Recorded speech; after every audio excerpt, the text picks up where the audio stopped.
Welcome back to the forum. We just got this over discussing the Golden Globes and the fashion best and worst. So we'll see them on later in the year.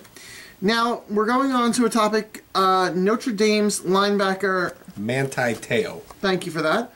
Now this is a bizarre thing. I'm just going to read something. He had no role in the bizarre hoax involving his dead girlfriend, and told ESPN on Friday night that he was duped by a person who has since apologized to him. That person was, oh God, Ronai. I can't say her name.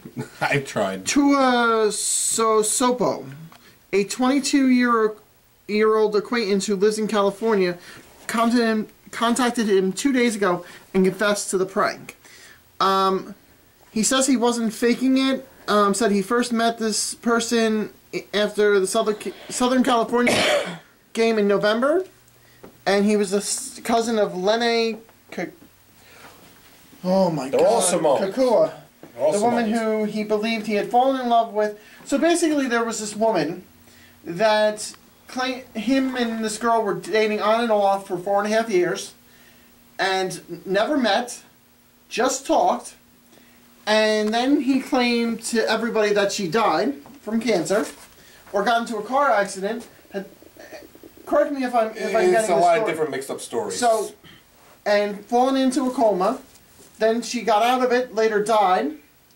And now it's all claims it was a hoax because the girl's still living in Hawaii. Mm-hmm. So the girl's real. The girl is real. The girl is real, and I think that what happened was the girl and this guy, Ronai, whatever his last name is. Manti Te'o. No. This other guy, Ronai. That's the girl, Renaya. Is that? Oh, my bad. No, Lene Kakua is the girl. Ronai is the boy.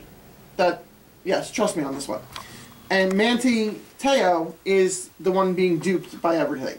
And he actually got second in the Heisman Trophy voting because he was playing the part of his dead girlfriend. The victim. The victim, yes. You follow football? That's my team, Notre Dame. So believe me, it's Jesus, not I'm fun. sorry. Just lost the national title game. No, you didn't just lose the national title game. You got creamed. Let's be real. Go ahead. He knew everything that was going on. Okay. He never, ever once was blind, deaf, dumb to the whole situation, especially because this whole story came out at the time of the Heisman voting. So the only way that he would have, because he was talked about, he was never that close, and then to come into second, and not a lot of defensemen get that high up in the Heisman voting. So he played it up at that time. Oh, I'm sure he did. So but he who knew. got the Heisman? Who did get the Heisman? I'm asking you that. I think the Alabama quarterback wound up with the Heisman. Oh, it's me. Okay. I was a little busy with work. So I missed it. I know nothing about this story aside from what I've heard bits and pieces. I don't follow sports. For those of you that know me, you know that I don't follow sports. Every time I saw anything about this, I just kind of rolled my eyes. I went right past it. But you know what? It's 2013. Online dating is a very popular thing now. But usually, after maybe like the first year or so, you decide you're going to meet somebody. If you're talking to somebody online for 4 years, I think there's something wrong with that you haven't met yet. And that should have been the first giveaway.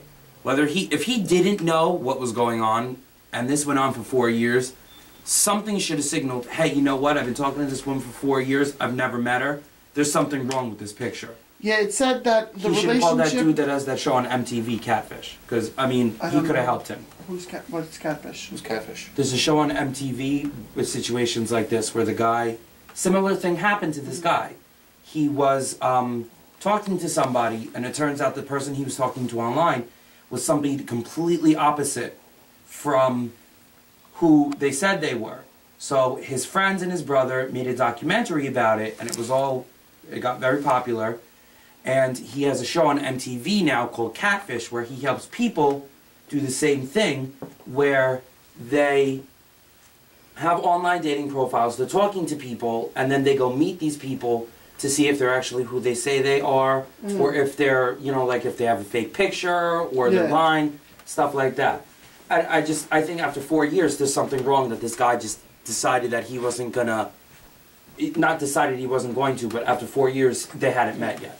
But how could you consider it dating if it's for 4 years and you still didn't meet? How is that dating? He said the relationship with the girl dated to his freshman year at Notre Dame, the 2009-2010 season, and they met via Facebook. And by the way, you lost 42-14 to Alabama. Thank you. Yep. Thank you. You're welcome for rubbing that in. So I'm just trying to figure out when MTV just decided to never show music ever again. Now this is the shows on MTV. No, sorry. Whole other topic. I'm just. Where's the old MTV? There will never be another old MTV. MTV is taking music out of their slogan, so they're just, you know. Yeah. They're just MTV? Yeah. Okay, but so what's the M stand for? I have no idea. Morons. Okay, now speaking of morons, let's talk about gun control. Okay, I highlighted some passages. In an emotional press conference, President Barack Obama unveiled his concrete steps to keep kids safe, asking that Congress restore a ban on military-style assault weapons, make it easier for mental health professionals to report threats of violence, and put a limit on ammunition. The only way to keep kids safe is to get all the crazy people off the streets.